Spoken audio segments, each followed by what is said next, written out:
guys, it's your girl Lakira Jare, and I'm back with another video. Real late with it, but yeah, oh my gosh. So I just want to give you a little update. I did have my surgery.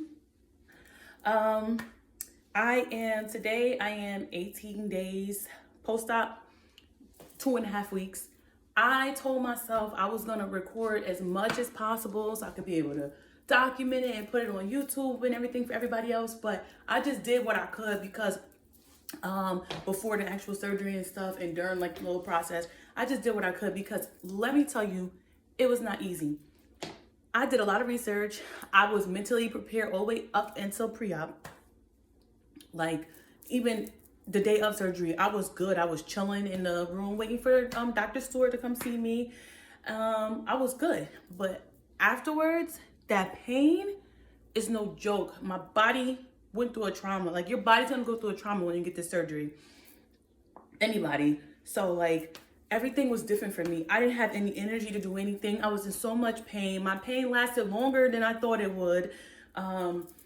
It took so much of my energy, even recently, like me doing my regular house stuff, you know, cleaning, dishes, laundry, you know what I mean? It just took so much out of me. And I kept saying, you know, when I was 1 week post-op, I was gonna record. Then I was like, when I was 1.5 week post-op, I was gonna record, but it was just too much for me, to be honest with you. And I'm gonna keep it real and tell y'all everything. This video, I expect it to be long. I mean, you guys want to skip through to some parts, you do that, but it's definitely going to be beneficial. I'm going to tell you everything that I could. So I'm loving the results so far. Now, you guys know, if you watch my other videos, I went to Aesthetics in Miami. I went to Dr. Stewart specifically because he was giving natural. And I went in, I am 5'9". I was 184 pounds when I went into surgery. My BMI was 28. And I wanted a bigger butt. I wanted the max projection. I asked for max projection. I asked for hips, but I wanted to fall in line with my anatomy. Basically, in other words, I wanted it to look like and match me. Like I have big boobs. Right now, I don't even have a bra on. I'm just so uncomfortable wearing a bra with this faja. But yeah, I told him, I'm like, listen, I want to be snatched. I want you to see the difference. And yeah, I want you to see the difference. And I want max projection, but I don't want to look like no ant. And I told him that, and he came and he fucking delivered. When I tell you, Dr. Stewart understood the assignment, honey, he understood the assignment. All right, so this is me now. I'm gonna show you some pictures. I'll insert some pictures and stuff in the video. So this is me now, 18 weeks post-op. I do have on a faja. I have on my stage 2 faja. Okay, this is the back. This is my butt. This is my booty. And this is me from the side. You know what I mean? It's giving. You know what I mean? It's giving what it's supposed to give. You know, my boobs are really like heavy. When I got like a bra on and stuff, it really looks good. But I have 38 double D's. So like, but it fits me. You know, he did what he was supposed to do. And I be feeling myself. So let me tell you, when I first got it, the first day I got it, when I put my arms down, I could feel my hips. I could feel my butt. And I was like, oh, okay. And you somebody who didn't have any ass or hips before, you like, oh, I want it to stay. But you know that it's gonna go down. The swelling's gonna go down. Your ass is gonna go down. It's not gonna be exactly the same as it was the day of surgery. So I was just looking like, oh, I like this. I hope too much don't go down. And it did start to go down. The swelling did start to go down, and I was upset. I was really upset because I'm like, it's gonna keep going down. It's gonna keep going down. It's gonna get smaller. I'm not gonna see a difference, but you see a difference. You know what I mean? Like you see it. Some days I look in the mirror, I don't like it. Then some days look in the mirror, I love it. Like today, I'm loving it. I think it's because of the faja that I have on. It also depends on the faja and what you're wearing too. And sometimes I put stuff on, I'm like, my butt look little. Keep going, my butt look little. And my man is like, it don't look little. it don't look little at all. So it is hard, like firm. I don't want to say hard, like it's not rock hard. I know some girls been saying like their ass has been rock hard. Mine is not really rock hard. Like it's like loose down here and up here, but right here is firm. It's like a firm ass. But I want it to loosen up. It will in due time. I want to loosen up because I like to shake my ass, hon. I was shaking it when I didn't have a big one, and I'm ready to shake it now. I got one. Let me show you. They told me don't do no dancing. But anyways, yeah, so far so good. I'm gonna run down the line with the recovery house where I stayed, the fees and what I paid and the mishaps and the troubles that I had and the do's and the don'ts and my, suggestions to you guys. I did have a bad experience with Mia at first via communication. I did post a bad review, which I did edit. I did change. I did post a bad review because I kept trying to call them to pay them my money, the rest of my remainder of my balance. I had to give them like $4,000, and I had to on my remaining balance due was $4,000. I had to give them $4,000, and plus I wanted to purchase a BBL package from them. Like I told you guys before, I didn't purchase any fajas or anything because I didn't know what size I was gonna be, and those things you can't return them, and they're not refundable, and they're expensive. So I'm like, let me just wait till I get to Miami. And then I was told by someone from the concierge at Mia Aesthetics, like, oh, sometimes they don't have them on hand when you get here, so try to place an order for yours now, so at least you'll have one when you get here. And I'm like, what the hell? How are you giving out new bodies and don't have any fajas on hand? Like, how is that even a possibility? You know what I'm saying? Like, well, whatever. So me, I'm trying to be prepared. You know what I mean? I'm not trying to be caught lacking or none of that. So I kept trying to call them. Nobody was answering the phone. I couldn't get through to nobody. Then when I did get through to people, it was like it was somebody's fucking first day. Every time I talk to somebody, oh, you gotta call this number, call this number. No, you gotta call and talk to this department and this department, but it was all one main line. You get what I'm saying? Like, it's one number, no extensions or nothing, and you telling me that, oh, you can't help me with the finances. I gotta call this person and call that person or talk to this person, whatever. It was annoying. It was very much annoying. Like, I shouldn't be calling you to pay you. If I'm telling you that I'm ready to give you 4 bands right now, then y'all should be jumping on top of that. You need to be able to get me to the right person. So I was upset. I ended up, because, and another thing too, I didn't want my account to freeze. Yeah, I could have called my bank and everything or whatever, but I just like to be ahead of things. I didn't want my account to freeze or anything when I was down in Miami just swiping my card on all types of shit. You know what I mean? I had a hotel before the first night when I got down here, and then plus all the other expenses and stuff. I didn't want nothing crazy happening, so I'm like, let me take care of it. Now, I flew out, my surgery was on a Tuesday. I flew out on a Sunday. So when I was here and at home, and on that Friday, I made sure I went to the bank, you know what I mean, and tried to handle all my business and stuff while I was here at home. So, and then Mia just wasn't playing their part. So I put a bad review or whatever. Honey, I put the review on there, and somebody from Mia Aesthetics called me. And I forgot that when I put the review, my first and my last name was on there. So, and they knew that it was me, so they called me. But whatever, I was honest with them. I told them, like, this is the issue that I have, blah, blah, blah. They told me that they were going through a process, a new process, where no one is going to get their own patient concierge. It's going to be a department or whatever. Instead of one person being assigned to a patient, when you call and give them your name and your phone number, your information, or whatever the case may be, they should be able to help you regardless. It doesn't matter. I guess that's what they was going through. And it was like, I was calling them in the midst of that change, because when I first got booked my date, I was assigned one person, and then they just kept switching in, and like nobody knew anything. It was just crazy. But I guess they were going through a change, and they told me that they were going to fix that.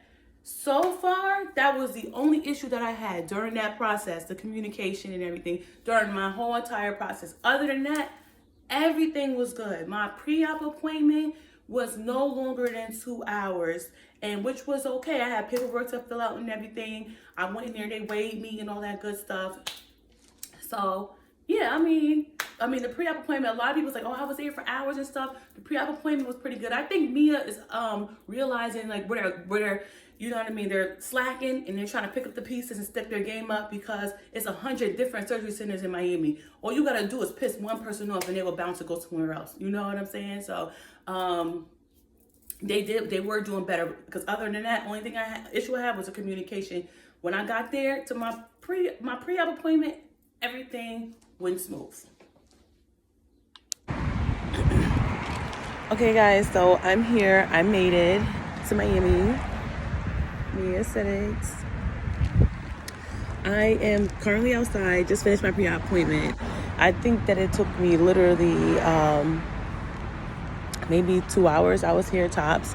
I made sure my surgery and my accessories and everything were paid for in full before I got here to help the process go by smoother. I'm outside right now waiting for my recovery house to come pick me up. I flew in last night, got in at midnight. I stayed at a hotel close to the airport, took an Uber here for my pre-op appointment, and then just had my recovery house come pick me up. I got my bag with my goodies, and they told me that my surgery is scheduled for tomorrow at 6 a.m., which I am kind of surprised, because I was told by someone else that they would call me later on tonight to let me know what time is the surgery. But the girl who I was talking to during finances, doing my finances or whatever, told me that I'm scheduled for 6 a.m. So this is good. I can get this shit out the way, honey. I'm excited. More nervous than anything. I can't wait for my man to come down here to be with me. Once he comes down here, I'm leaving the recovery house. But stay tuned. So I did say that I booked a hotel. I stayed at a hotel one night because I booked to stay at a recovery house like Monday through Sunday. And I didn't want to be there any more than I had to be. So I stayed at a hotel Sunday night. And then after my pre-op appointment on Monday, I went to the recovery house and, got to fill the place out or whatever the case may be. And my surgery was scheduled for 6 a.m. the next day. Now, this recovery house, I was a little skeptical about it. Like, that's my main concern. I'm like, because, they show you pictures. You get the little pictures and stuff on Instagram. I'm like, oh, my God, I hope this is like, you know what I mean?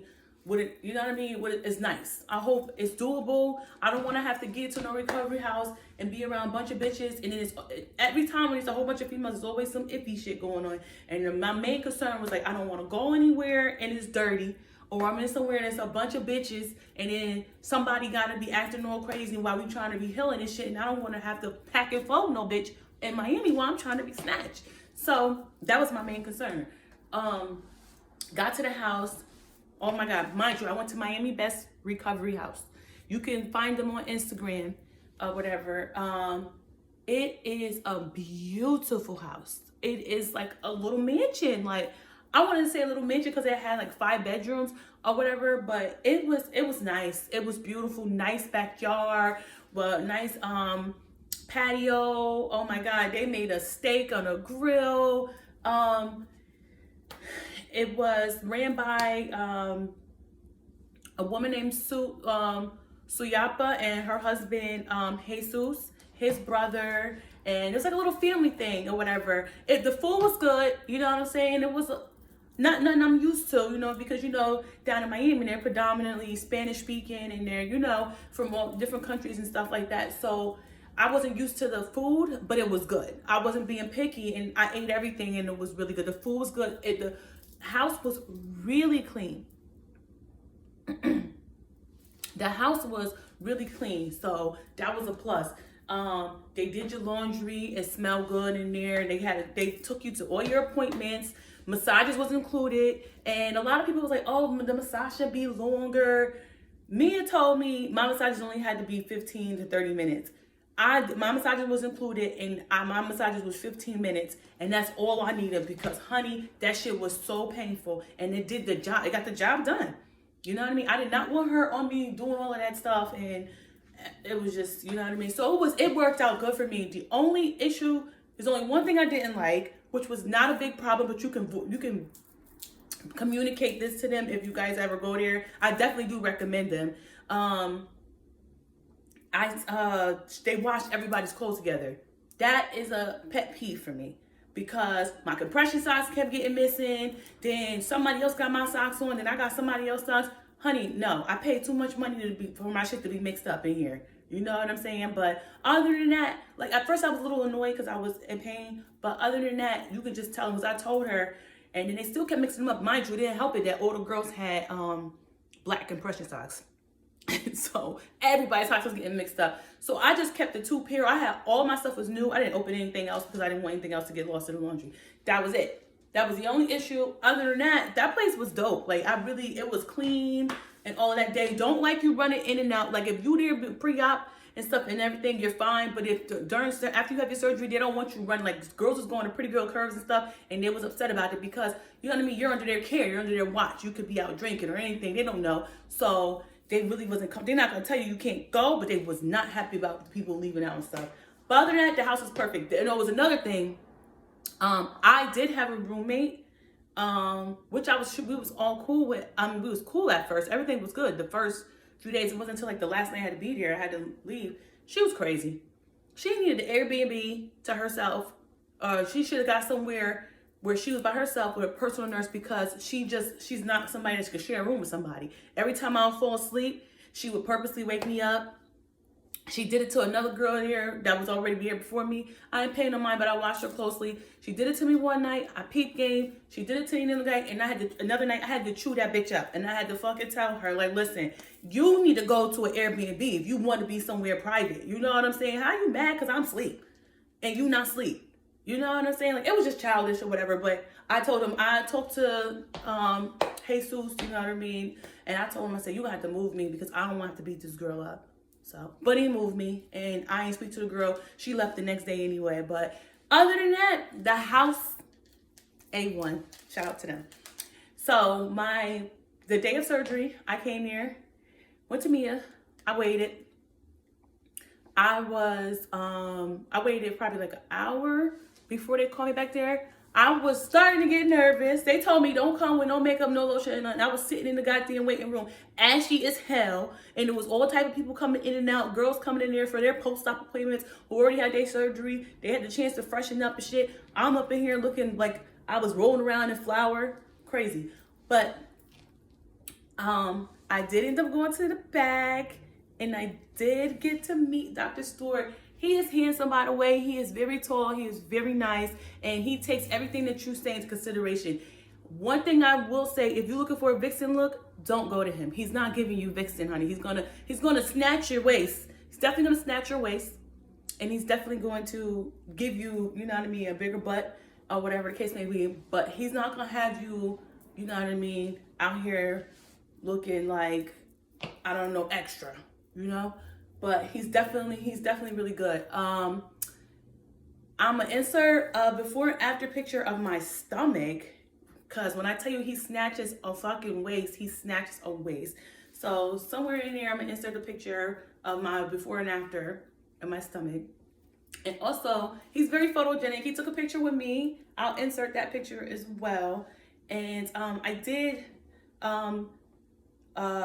get to record a few clips while I was in there, so I'll insert that too. Hey guys, so I'm here. It's really scary that I'm not nervous. I'm just excited and anxious for this to get done and over with. Everybody keeps saying that they have different experiences. Everyone has different pain, feelings. Some say it hurts just the first day. Some say it hurts 3-4 days. I don't know. I made it to my recovery house. It's really nice. I like it. A lot of the girls, different pain levels. All of them. It's a big house. And it's 7 girls right now. And all 7 are in different surgery centers. No one is from the same place, which is crazy. That just goes to show that Miami is really the plastic surgery capital of the United States.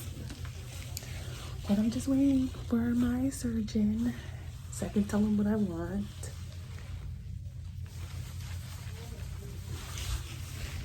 excited. Guys, I've been waiting for a long time, but I did see Dr. Stewart. He marked me up. He's so nice. I have a lot of confidence in him that he's gonna give me what I want. I'm already hooked to my IV.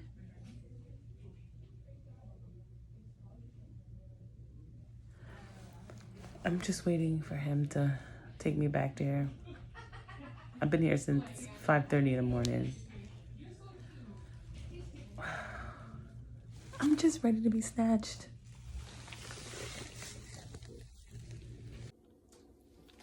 Okay, so like now I want to like make sure that I put out some tips and some suggestions and let you guys know a little bit about my recovery experience so far. And I'll try to include as many pictures and stuff as possible. If there's anything that you want to know, write in the comments or whatever the case may be. I will let you know. I'm all for it and whatever. So after surgery, I woke up. I was in the little recovery section. I heard somebody inside of me crying and whining or whatever the case may be. And I'm like talking to myself. I'm in my mind saying, Lakira, all right, you made it to the flat side, bitch. Get it together. Stay focused. And I hear them talking to me, but my vision is like so fucked up. I must have just got up because like I was on my back. And then they're yelling like, mommy, turn over in your stomach, turn over. I'm like, I'm trying. Like calm the fuck down, bitch. I just woke up. But it was hard. I had to pull myself over and I just felt like wet. I felt wetness. I was fully clothed. So they put me in my faja, they put me in my dress, they put me in my robe, everything. And I was just like shivering, freezing, shivering, chattering my teeth so much. I was afraid I was going to break them shits. And I was just telling myself, stay focused, stay focused, stay focused. Because you could just feel it. Your body is just like, you immediately wake up in pain. It just feel like somebody was just stabbing you 1,000 times. You immediately wake up in pain. You are shaking like crazy. And I'm like, all right, I'm gonna be okay. I'm gonna be okay. I went and got my pain meds and everything the day before. Dr. Stewart does not prescribe perks, oxys, none of that, honey. You get ibuprofen and motherfucking Tylenol, okay? Which I'm glad that I didn't get all of that stuff, but it was hard, honey. Like I was like straight raw dogging it. Like, anyways, I woke up or whatever. They was like, when I turned over, there was somebody in front of me with a cup of Gatorade, like sip this. And I'm just like chugging it down. And another cup in front of me, sip this. I'm chugging it down. Everything that they're telling me to do, I'm doing it. Just because I'm like, whew, I'm gonna be better. Just do it. That's all I'm saying. And they told me, I heard them on the phone calling my peoples from the recovery house to come pick me up. And they came. They might have came in like 20 minutes. That's why I love them. They was on point. They came fast. In my mind, I'm like, please don't let me be here for an hour. I need my medicine. They ended up coming quick, and then they had me get into the wheelchair. And they told me, like, this is the only time that you're going to be able to sit. And I remember seeing Sue, which is like the mom of the recovery house. She is a beautiful lady. I mean, she is so pretty. I remember seeing her in the back of her truck, her little Infinity truck, come pick me up. As soon as I seen her, I was like crying. I was like, Sue, I'm so happy to see you. And she started laughing. She came over, was hugging my face, kissing my forehead. It just made me feel so much better. Even though I didn't have my pain medicine yet, it just made me feel at ease. You know what I'm saying? Like, even though I knew where I was, I knew what was going on. I don't really know this lady. I just met her yesterday in person after, you know what I mean, coming to the recovery house. But I just felt better, like, okay, I'm going to the recovery house. I made it to the flat side. I rolled back over there on a little bed in the back. It wasn't that bad. I was like real sore. I got there. She kept trying to make me eat soup. They really do take care of you. She kept trying to make me eat some soup because I couldn't eat anything before the surgery, and I was trying to hurry up and take pills and stuff. She kept saying, eat some soup, mommy, eat some soup, making me drink Gatorade, water, all types of stuff. And I'm just like, no, like, I don't want to do it. I was like, let me lay the fuck down. I wasn't ready. And she was like, your bed is ready, but you need to eat. And she tried. I had like 3 I literally had like three spoonfuls of chicken noodle soup. I did not want that shit. And I ended up going into laying down in the bed. I felt better when I laid down. I'm like, oh my God. And all the girls around me, my roommate, before she went fucking ape shit, everybody was in there. Oh my God, it's so nice. I didn't give a fuck. I really didn't. At that time, I'm gonna be honest, I really didn't. It's so nice. Oh, it's so, I'm telling you, like, you're really big too. You're swollen too. So my butt was like, it's a nice little size right now, but this shit was like this when I was laying down in the bed, and everybody coming in there like, oh my God, it's so nice. And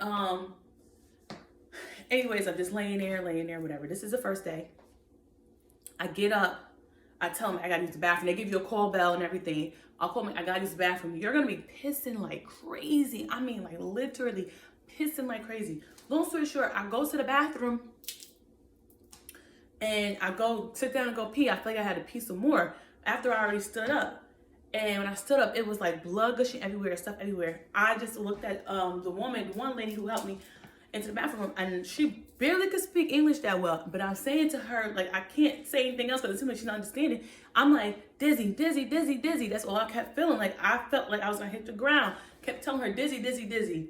That's the last thing I remember, and your girl passed out. I done seen all these videos that people pass out and whatever the case may be. And I was like, I hope that's not me. And when I first got to the recovery house, I seen someone pass out, and I was like, oh shit, I don't know if I want to do this. And guess what? I passed out. I did not only pass out once, I passed out twice.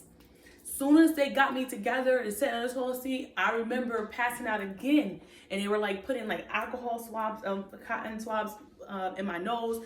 Wake up, mommy. Open your eyes, mommy. I was so scared.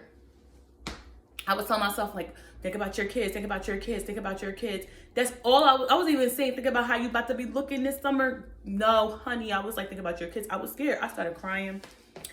I called home. I called my kid's aunt. I called my mom. I called my boyfriend. I was crying. I'm like, I passed out. They're like, oh man, that's part of the process, blah, blah, blah.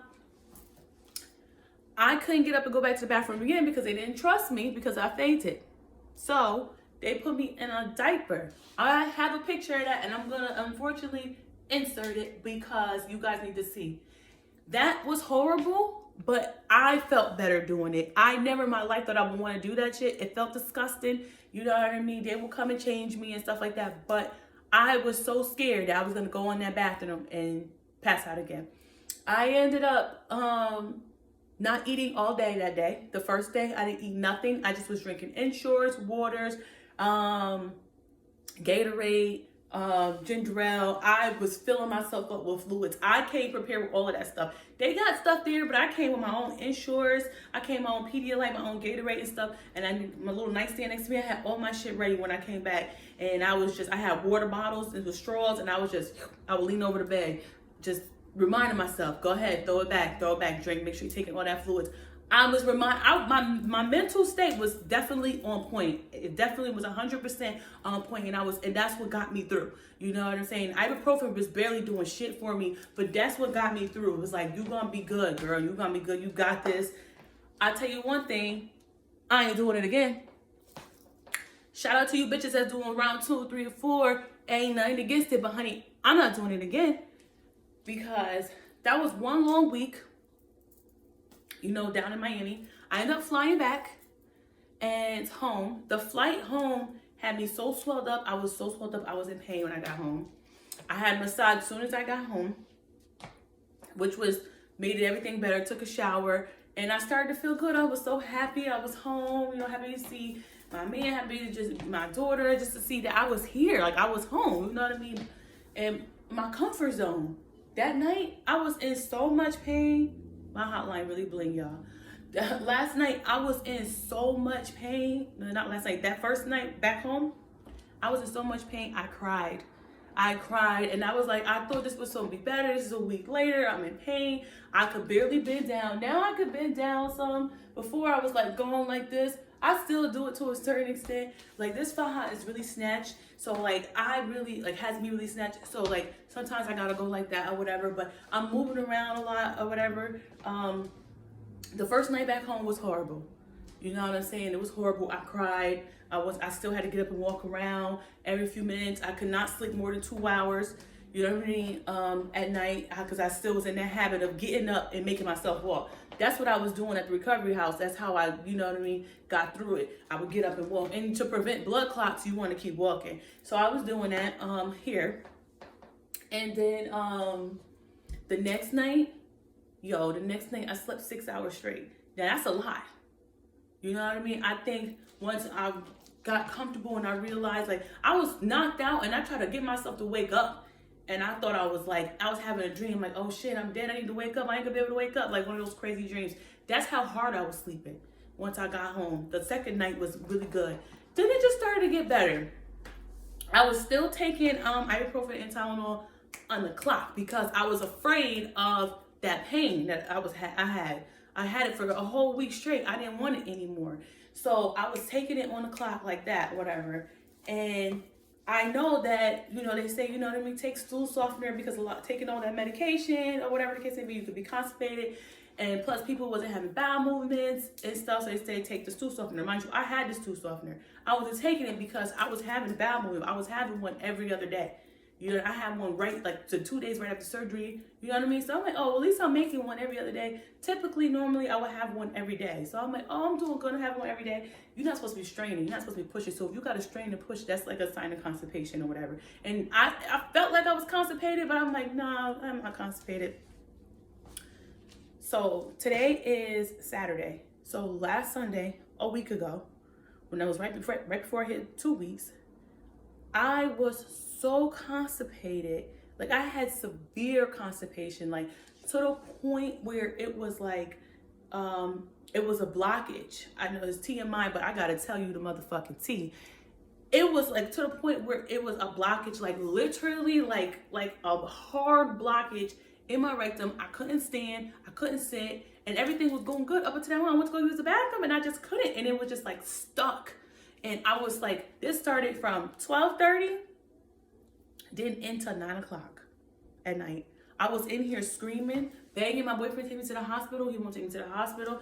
You know what I'm saying? We tried everything. My 13-year-old daughter, she went to the store, got me some prune juice, got me some apple juice, and my boyfriend went and got me some Miralax, and it just like, it was not working. So finally, I'm like, yo, you gotta give me a suppository. Like, you gotta, I think it's Docalax, I think it was called. I'm like, you gotta give me a suppository because this is crazy. Like, it hurted so bad. I would not wish that shit on my worst enemy. Maybe I would let a bitch fuck with me. Yeah, maybe I would. But that shit hurted so bad. Like, then like, oh my God, let me try to relax myself so I would be able to, get it out. Couldn't. Try to lay down, couldn't do it. It was the worst thing. I don't know why nobody don't talk about it. I don't give a fuck. You can judge me all you want to, honey. But that shit hurt, and I'm gonna let you know. If you get a BBL surgery during recovery, take stool softener every single day. So you don't have to go through that because it was the worst experience ever. I didn't know what to do. I was like, I gotta go to the hospital. And then don't make it any better when you can't sit fully on a toilet seat. I have a toilet seat raiser. You know what I mean? So my butt don't touch the toilet seat. So my body is not really, my pipes is not flowing correctly because I'm already not sitting in the proper position. So I'm sitting on this thing like this, trying to get it out, and I just can't. Like, it was so bad, yo. That was the worst part of recovery once I got home. That shit right there. But I ended up using Docalax, and that within an hour I was able to release the blockage, and I felt better. So ever since then, I've been taking a stool softener, and the Miralax did help too because I guess I was like built up and stuff like that. So I started taking a stool softener every single day. So now I just go to the bathroom every morning. It's not like it made it to be on that schedule, but that's just how it is for me. When I get up in the morning, I have to eat breakfast and use the bathroom, and it made it easier, and I feel better. And I'm just gonna stick to it until I feel like I don't have to no more. Other than that, I'm trying to think of what else. You gotta get your massages. The massages is a must. I do have a rolling pin, and I do massage myself sometimes or whatever, but my sides is still sore, very much sore. Like down here and right here is very sore. I don't have no feeling back here, but here is just so sore. And like I do it, but I'll be like 2 minutes in, I'm like, whew, I can't do it. So I did have somebody come to here every other day to do my massages. And then my man does it all the time, and he does great. To be honest with you, he does better than, you know what I mean, any other massage lymphatic drainage massage that I had in Miami and when I had back here. And it just good. He does it all the time. I mean, like, I basically get a massage every day. So basically, and it's a big difference. You can see it. You have to make sure you maintain a low sodium, low carb, and high protein diet. High sodium intake, you know what I mean? And how do you say it? It retains fluid. So you'll be all swelled up. You'll be like a pufferfish. So like, just lay off the salt. I try, everything has sodium in it. So it's kind of hard, but you gotta, like, especially when you're cooking and stuff, and you know certain things is just too salty and stuff like that, you just gotta fall back. At least you gotta get yourself, you know what I mean, to a point where, this shit really blinking. Get yourself to a point where you're comfortable, like, and I did everything by the book. Everything by the book.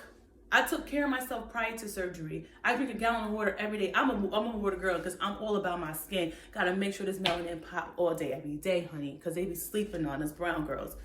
But anyways, I drink my water like crazy before. I took my vitamins. I was in, you know what I mean, besides the fact that I had no butt and a little gut, I was in pretty good shape. You know what I'm saying? I took care of myself, and I was prepared, well prepared. I had everything, but I still, like, your body is gonna do what it want to do. Like, I see girls on TikTok and YouTube, 1 week post out, 2 week post out, hey, you know what I mean, out of their faja and stuff. I wasn't there.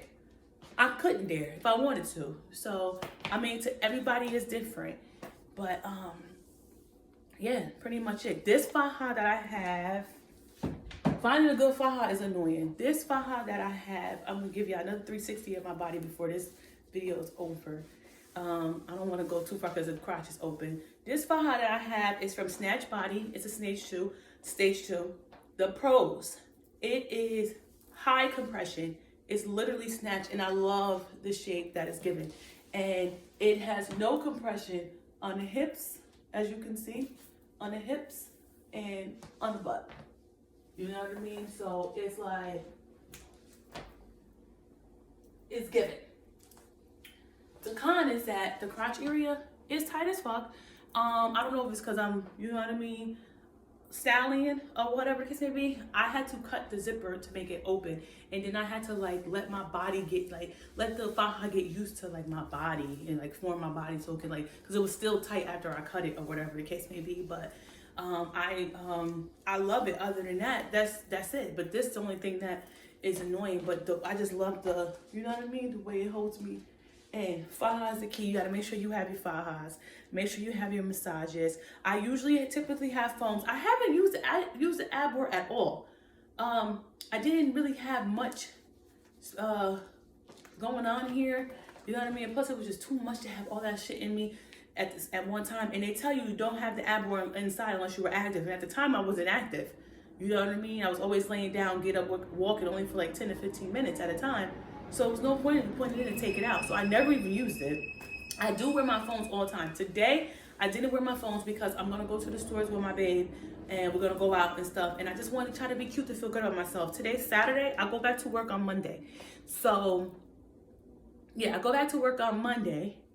So, you know what I mean? I'm trying to get myself in the use of not wearing them. I might put them on because sometimes right here, it leaves a little crease in my skin because your skin is so sensitive. It'll have a mark. Like, I can move right now and I can feel that there's already, like, a crease here. You know what I mean? I can already feel that, you know, and it's just a lot when I have the phones and stuff on or whatever. I did drive yesterday. Was it yesterday? Or the day before yesterday? I did go out and drive. And it wasn't that bad. I was nervous because my knees is all up on the steering wheel and stuff, bad close. But you gotta make it do what it do. Especially you somebody like me. I'm independent. I gotta go to work. I run my errands. I be shopping. I need to get in my car. I've been out of my car for almost 3 weeks. I couldn't take it. You know what I mean? So, but other than that, I do not sit on my butt.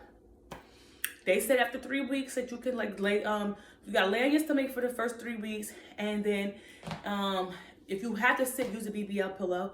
And after 3 weeks, you can sit on your butt for 30 to 45 minutes at a time, 3 times a day, max. And anything longer than that, you need to be on a BBL pillow. My goal is to not sit on this ass at all. Okay, I paid too much. It's just right. Hips is just right. I heard it might get bigger. We'll see. You know, they say when fluff fairy come around, it changes it up a little bit, but so far so good. I've been keeping up with the results. I drink a lot of protein shakes. I have a high protein diet. I eat healthy fats. I've been prepared. I did it all. I'm not playing no games. And then once I'm in the clear, I'm becoming a gym junkie again, because I need to keep up with this waist. My waist is like everything. Like, and then the smaller the waist, the bigger the ass and the hips look. But I mean, if there's anything else, I think I'm done here. I think this video is pretty much long. I gotta do a lot of editing or whatever. But if there's anything else that you guys want to know, let me know. This is like a full-time job, this YouTube shit, but I'm gonna try to keep up with it. I'm gonna come on and talk about other things besides, you know, my BBL and stuff. Pretty much just go with the flow. We'll see what I have in mind, but definitely film myself. Until then, like, subscribe, even if you only watch a few minutes of it.